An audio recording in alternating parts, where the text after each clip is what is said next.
The blue dot that was their car had been blinking in a sea of nameless green on the GPS for 10 minutes before the screen went black. Then, in perfect, damning synchronicity, both of their phones died too. Tom gripped the steering wheel, a muscle in his jaw twitching. They were deep in the labyrinthine backroads of rural Louisiana, a place where the air was as thick as molasses and the trees were draped in ghostly Spanish moss.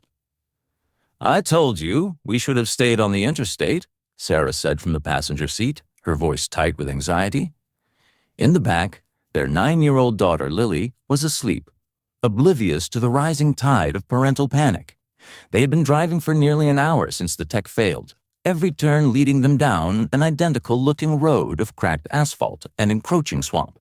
Just as true, desperate hopelessness began to set in. They saw it. A single, flickering point of light in the oppressive darkness. It was a lantern, hanging from the porch of a dark, dilapidated house that seemed to lean tiredly in the humid air.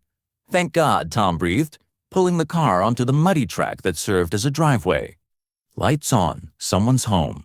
He knocked on the warped wooden door. It was opened by a tiny ancient woman with a face like a dried apple and eyes that crinkled into 1,000 friendly lines.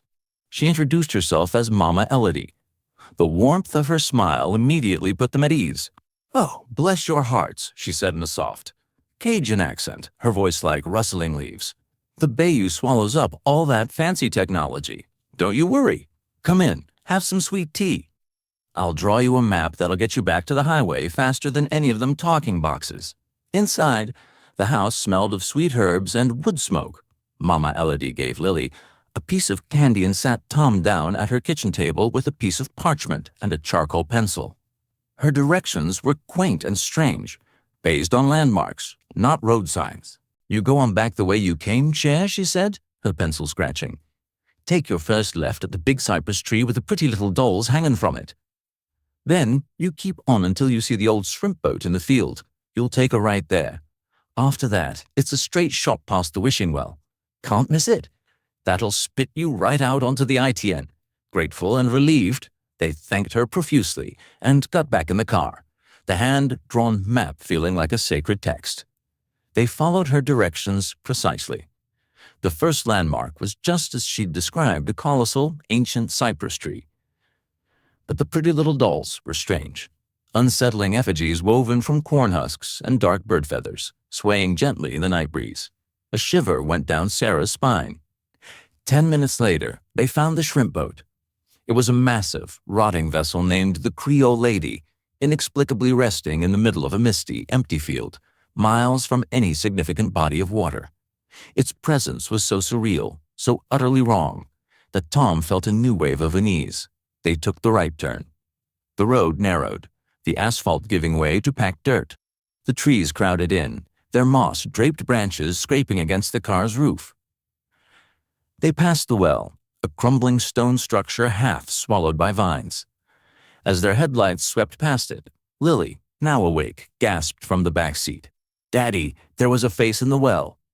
Tom glanced in the rearview mirror, but saw only darkness. "You were just dreaming, sweetie," he said, but his own heart was pounding.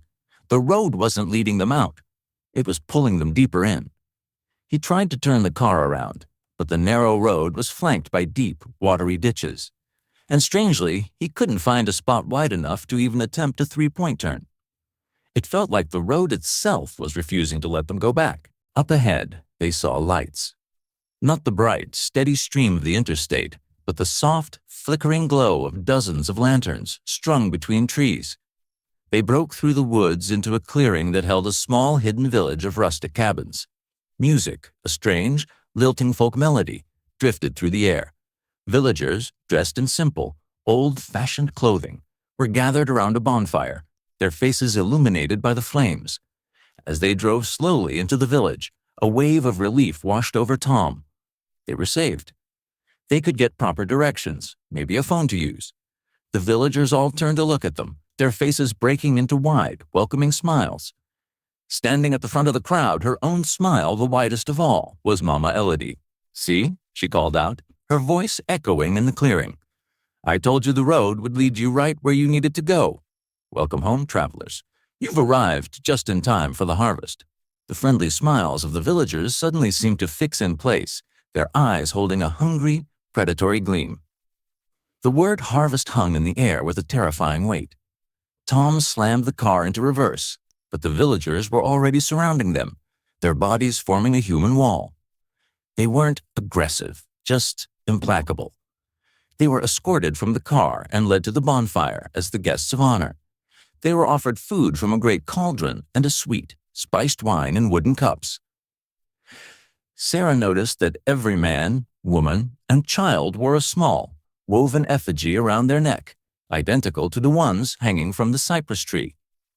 She also realized, with a lurch of terror, that there were no other children Lily's age in the entire village. The village elder, a tall, gaunt man with a long white beard, stood to address the crowd. "For generations, the bayou has provided for us," he said, his voice booming. "And in return, we provide for the bayou. We welcome the lost.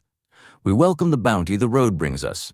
Tonight, we welcome the Miller family." The crowd cheered, a hollow, ritualistic sound. The family was the bounty. The directions weren't a map.